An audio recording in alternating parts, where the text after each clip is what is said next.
Welcome to my channel. तो आज के इस वीडियो में हम क्लास 12th के पॉलिटिकल साइंस का चैप्टर नंबर 2 सत्ता के समकालीन केंद्र को डिस्कस करेंगे। और अगर आपके पास न्यू एनसीईआरटी है तो उसमें ये चैप्टर नंबर 2 है और इसी नाम से है। बट अगर आपके पास ओल्ड एनसीईआरटी है तो इसमें यही चैप्टर नंबर 4 के नाम से है, सत्ता के वैकल्पिक केंद्र। तो आपको टेंशन लेने की कोई ज़रूरत नहीं है क्योंकि इसमें सारा कंटेंट वही है, बस चैप्टर का नेम ही चेंज है।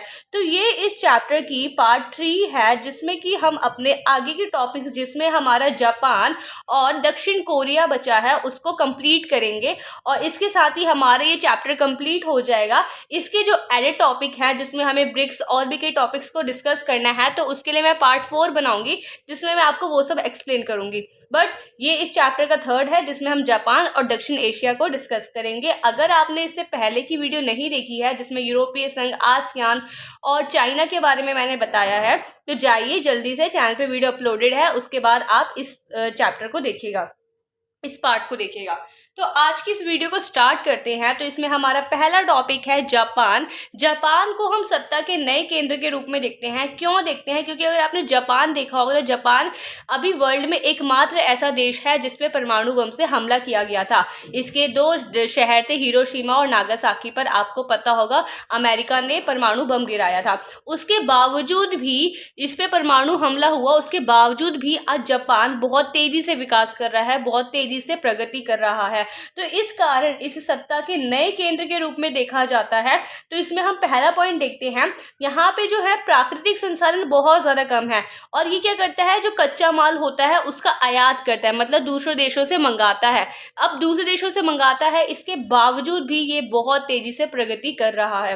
हाँ, इसके पास प्राकृतिक संसाधन नहीं है, फिर भी प्रगति कर रहा है। दूसरा पॉइंट है, इसमें हम लिख सकते हैं कि इसे सत्ता के नए केंद्र के रूप में देखा जाता है। इसका दूसरा कारण है 1964 में ये ओईसीडी क्या है, आर्थिक सहयोग विकास संगठन जो ग्रुप है, उसमें उसका सदस्य बना था। उसके बाद 2017 में जो जापान की अर्थव्यवस्था थी, वर्ल्ड की तीसरी सबसे बड़ी अर्थव्यवस्था में गिनी जाती थी। और जापान जो है एशिया महाद्वीप का एकमात्र ऐसा देश है जो कि G7 यानी ग्रुप ऑफ 7 समूह 7 का सदस्य है। अगर आप जानना चाहते हैं कि ग्रुप 7 क्या है तो मैंने इस पे एक शॉर्ट वीडियो बनाई है, आप चाहे तो जाके देख सकते हैं। तो जो जापान है एशिया का एकमात्र ऐसा देश है जो कि ग्रुप 7 का सदस्य है। इसके कारण इसे सत्ता के नए केंद्र के रूप में देखा जाता है। आप ये समझ सकते हैं कि इतना छोटा सा देश है जापान और उसके बावजूद भी वो बहुत तेजी से प्रगति कर रहा है। तो यहाँ से हमें सारे पॉइंट्स क्लियर होते हैं। फिर अगला है, जनसंख्या के आधार पर ये विश्व में 11वें स्थान पर आता है। ओके, नेक्स्ट पॉइंट है, 1951 में अमेरिका के साथ इसने सुरक्षा गठबंधन किया था। मतलब जिस देश ने इसमें परमाणु हमला किया था उसके साथ ही जापान ने 1951 में सुरक्षा गठबंधन किया था, सुरक्षा के क्षेत्र में गठबंधन किया था। तो यहाँ पे हम इसके आगे के टॉपिक को आगे के पॉइंट्स को देखते हैं कि जापान को सत्ता के नए केंद्र के रूप में देखा जाता है, इसके और क्या क्या कारण हैं। नेक्स्ट पॉइंट है, जो जापान को एक प्रमुख विशेषता प्रदान करता है वो है कि जापान यूएनओ के बजट में 10% योगदान देता है। यूएनओ यानी संयुक्त राष्ट्र संघ, तो उसके बजट में क्या है, 10% योगदान देता है। उसके बावजूद भी यूएनओ के बजट में बस 10% योगदान देने के बावजूद भी यह दूसरे स्थान पर आता है। मतलब कि यूएनओ के बजट में बहुत सारे देश उसमें अपना योगदान देते हैं, तो जापान भी देता है। जापान अपने बजट का 10% हिस्सा योगदान दे देता है, दान में दे देता है यूएनओ को। अब उसको जब दान में देता है तो यूएनओ के आधार पर, मतलब यूएनओ के बजट देने के आधार पर वो दूसरे स्थान पर आता है और पहले स्थान पे तो अमेरिका आता है। ओके, तो आई होप कि आपको ये पॉइंट क्लियर हुआ होगा। उसके बाद आपने सुना होगा सोनी के बारे में। सोनी चैनल आता है, सोनी के कई हमें देखने को प्रोडक्ट देखने को मिलते हैं। तो सोनी, पैनासोनिक, कैनन, सुजुकी सुना होगा आपने, इसके जो व्हीकल ये सब होते हैं, होंडा जैसे जापानी ब्रांड जो है विश्व प्रसिद्ध हैं। तो आप देख सकते हैं कितने सारे, इसमें से बहुत सारे तो हमें इंडिया में ही देखने को मिलते हैं। सोनी के देखने को मिलते हैं, सुजुकी देखने को मिलता है, होंडा देखने को मिलता है, इनमें से भी शायद देखने को मिलता हो, बट मुझे नहीं पता। अगर आपको पता हो तो ज़रूर बताइएगा। तो ये सारी कंपनियां जो हैं क्या है, विश्व प्रसिद्ध है। ये सारे जो ब्रांड हैं, जापानी ब्रांड हैं, वो विश्व में प्रसिद्ध हैं। तो सोचिए जापान कितनी तेजी से उन्नति कर रहा है। उसके ब्रांड कम से कम मेरे को तो लग रहा है 3-4 ब्रांड तो हमारे इंडिया में ही है। ये तो बस कुछ ही नाम है, इससे और भी ज़्यादा कई ब्रांड है, कई सारी कंपनियां हैं जापान की जो इंडिया में आई है, इंडिया में इन्वेस्ट कर चुकी हैं। तो इससे हमें देखने को मिलता है कि जो जापान है बहुत तेजी से ग्रो कर रहा है। तो इसी कारण तो जापान को सत्ता के नए केंद्र के रूप में देखा जा रहा है। तभी तो आपकी बुक में पीछे दिया गया है, सत्ता के नए केंद्र के रूप में कौन उभर रहा है? जापान उभर रहा है। उसके बाद जीडीपी का केवल 1% सेना पर खर्च करता है। जो जापान है अपनी जीडीपी का केवल 1% ही सेना पर खर्च करता है। उसके बाद भी सैन्य खर्च के आधार पर यह विश्व में 7वां स्थान प्राप्त कर चुका है, 7वें नंबर पर आता है। और इसके बाद अगर आप ये सारे पॉइंट्स तो हमने देख लिए, बट अगर आपके एग्जाम में इस साल एग्जाम में आया भी था, जब ये 2023 का जो एग्ज़ाम हुआ था क्लास 12 के जो बोर्ड्स के एग्जाम थे, उसमें क्वेश्चन भी आया था कि जापान को सत्ता के नए केंद्र के रूप में देखा जाता है, इसके क्या कारण है। तो 4 या 2 नंबर का आया था। तो उसमें आप ये सारे पॉइंट्स अगर लिख कर आते हैं, जो मैंने आपको इससे पहले में भी बताया था और अभी 3 बताए हैं ये, तो अगर आप ये सारे पॉइंट्स लिख कर आते हैं, एकदम मेरी गारंटी है आपको फुल में से फुल मार्क्स मिलेंगे इस क्वेश्चन के लिए। तो ये जो नोट्स मैंने आपको प्रोवाइड किए ना, ये ऐसे ही नहीं है, एकदम वेल लेवल में है, वेल मैनर में इसको मैंने सेट कर रखा है, जिससे कि आपके क्वेश्चन भी रेडी हो सकते हैं। तो आप इससे अच्छे से नोट्स को अगर आप नोट करना चाहते हैं कॉपी पे नोट करिएगा एकदम अच्छे से, और इसको अच्छे से लर्न कीजिए अगर आपका क्वेश्चन आता भी है तो आप, ताकि उसे अटेम्प्ट कर सके। उसके बाद एक बुक में आपके संविधान अनुच्छेद 9 दिया है कि जापान का संविधान का अनुच्छेद 9 क्या कहता है। अगर बुक में दिया है तो हमें पढ़ना है, ऐसी तो बुक में दिया नहीं होगा।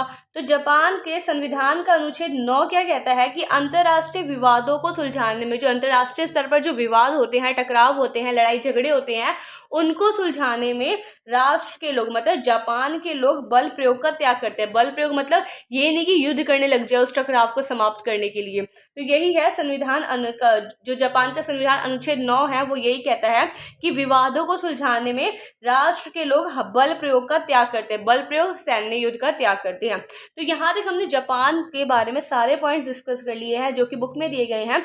हाँ, बट आपको ये पॉइंट ध्यान रखना है कि जापान को सत्ता के नए केंद्र के रूप में देखा जाता है, उसमें आप ये सारे पॉइंट्स लिख सकते हैं। और जापान का संविधान अनुच्छेद 9 भी आपका 1 मार्क के क्वेश्चन में आ सकता है कि जैसे आपको ये स्टेटमेंट दे दी, अंतर्राष्ट्रीय विवादों को सुलझाने में राष्ट्र के लोग बल का प्रयोग का त्याग करते हैं, ऐसा जापान के किस अनुच्छेद में कहा गया? तो संविधान के अनुच्छेद 9 में कहा गया। तो यहाँ तक हमने अपने जापान के टॉपिक को कंप्लीट कर लिया है। अब हम आते हैं अपने नेक्स्ट टॉपिक पे, जो कि है हमारा दक्षिण कोरिया। टॉपिक है हमारा दक्षिण कोरिया। तो दक्षिण कोरिया के बारे में आप मुझे बताइएगा कि आपको वहाँ का सबसे ज़्यादा क्या पसंद है। आजकल इंडिया में बहुत ज़्यादा ट्रेंड में है दक्षिण कोरिया की कुछ चीज़ें, तो आप मुझे बताइएगा कि आपको क्या पसंद है। चलिए हम टॉपिक पे आते हैं। तो दक्षिण कोरिया, आपको पता होगा 1950 से 53 में कोरिया का युद्ध हुआ था, बुक में भी मेंशन है, तो आप इसे लर्न कर लीजिएगा कि कोरिया का युद्ध कब हुआ था। तो 1950 से 1953 तक कोरिया का युद्ध हुआ था, जिसके फलस्वरूप जो कोरिया था वो 2 हिस्सों में बढ़ गया था। एक तो बन गया था दक्षिणी कोरिया और एक बन गया था उत्तरी कोरिया, जिसे रिपब्लिक ऑफ कोरिया, और उत्तरी कोरिया को democratic people Republic of Korea के नाम से भी जाना जाता है। तो यहाँ तक हमने समझा कि जो कोरिया युद्ध हुआ था उसके कारण कोरिया 2 हिस्सों में बढ़ गया, दक्षिणी कोरिया और उत्तरी कोरिया। उसके बाद 1991 में, सितंबर 1991 में ये दोनों कोरिया के देश जो थे यूएनओ के सदस्य बन गए थे, यानी कि संयुक्त राष्ट्र संघ में शामिल हो गए थे। ओके, अब हम ये समझते हैं कि दक्षिण कोरिया को सत्ता के नए केंद्र के रूप में क्यों देखा जाता है। तो ऐसा क्या है कि वो इतनी तेजी से ग्रो कर रहा है, उसके ग्रो करने के कारण क्या है, या हम ऐसे समझ सकते हैं कि उससे सत्ता के नए केंद्र के रूप में क्यों देखा जा रहा है। तो चलिए समझते हैं। दक्षिण कोरिया इतनी तेजी से विकास कर रहा था जिस कारण उसे हान नदी पर चमत्कार कहा जाता है। हान नदी क्या है? दक्षिण कोरिया में नदी का नाम है हान नदी। तो दक्षिण कोरिया ने 1960 से 1980 के दशक में बहुत तेजी से विकास किया, जिसे हान नदी पर चमत्कार कहा जाता है। तो आप इसे 1 मार्कर क्वेश्चन के लिए याद रखेंगे। अब हम आते हैं अपने मोस्ट इंपॉर्टेंट टॉपिक पे कि दक्षिण कोरिया को सत्ता के नए केंद्र के रूप में क्यों देखा जाता है। अब समझते हैं कि दक्षिण कोरिया को सत्ता के नए केंद्र के रूप में क्यों देखा जाता है। तो इसका पहला रीज़न आता है 1996 में दक्षिण कोरिया OECD यानी आर्थिक सहयोग विकास संगठन का सदस्य बना था। अब आप मुझे कमेंट करके बताएं कि जापान जो है OECD का सदस्य कब बना था, तो जल्दी से कमेंट कीजिए। उसके बाद दूसरा पॉइंट है 2017 के आधार पर देखा जाता है कि दक्षिण कोरिया की जो अर्थव्यवस्था थी वो दुनिया की 11वीं बड़ी अर्थव्यवस्था थी, और सैन्य खर्च के आधार पर इसका स्थान 10वां आता है। अगर देखा जाए तो 2016 के जब HDI रैंकिंग हुई थी, HDI क्या होता है, ह्यूमन डेवलपमेंट इंडेक्स, मानव विकास सूचकांक, जिसके आधार पर मानव ने कितना, मतलब देश ने कितना विकास किया है उसकी गणना की जाती है। तो 2016 का जब HDI इंडेक्स निकाला गया तो इसमें उसका स्थान 18वां था, जो कि एक बेहतर सूचक देखने को मिलता है। उसके बाद अगर देखा जाए तो सैमसंग, LG जैसी जो दक्षिण कोरिया के ब्रांड हैं वो विश्व में बहुत ज़्यादा तेज़ी से प्रसिद्ध हैं। उसके बाद सफल भूमि सुधार, ग्रामीण विकास, मानव संसाधन विकास के कारण देखा जा रहा है कि बहुत तेज़ी से आर्थिक वृद्धि कर रहा है, बहुत तेज़ी से ग्रो कर रहा है। तो इन सभी कारणों के कारण दक्षिण कोरिया को सत्ता के नए केंद्र के रूप में देखा जा रहा है। आपने भी देखा होगा सैमसंग के आजकल मोबाइल चल रहे हैं, LG के टीवी चल रहे हैं, जो कि भारत में बहुत ही प्रसिद्ध ब्रांड बन चुके हैं, प्रसिद्ध कंपनियां बन चुकी हैं, तो वो दक्षिण कोरिया की ही ब्रांड है। तो यहाँ तक हमने अपने दक्षिण कोरिया के टॉपिक को समझ लिया है कि किस कारण उसे सत्ता के नए केंद्र के रूप में देखा जाता है। तो अगर एग्जाम में आए कि दक्षिण कोरिया को सत्ता के नए केंद्र के रूप में क्यों देखा जाता है, तो उसमें आप ये सारे पॉइंट्स लिख सकते हैं। तो यहाँ तक हमने अपने चैप्टर नंबर 2 को पूरी तरह से कंप्लीट कर लिया है। अब हम अपने अगले वीडियो में इसके कुछ एडेड टॉपिक्स हैं उसको कवर करेंगे। उसके बाद ये चैप्टर पूरी तरह से कंप्लीट हो जाएगा और आपके एग्जाम के लिए जो ये चैप्टर है बहुत ही ज़्यादा इंपॉर्टेंट है, इसमें कई सारे 1 मार्कर क्वेश्चन आ सकते हैं। तो यहाँ तक हमने अपना पूरे चैप्टर कंप्लीट कर लिया है। आई होप कि आपको चैप्टर समझ में आ चुका है। इससे पहले भी 2 पार्ट बन चुके हैं, तो आप जाइए, चैनल पे वीडियो अपलोडेड है, उसको देखिए।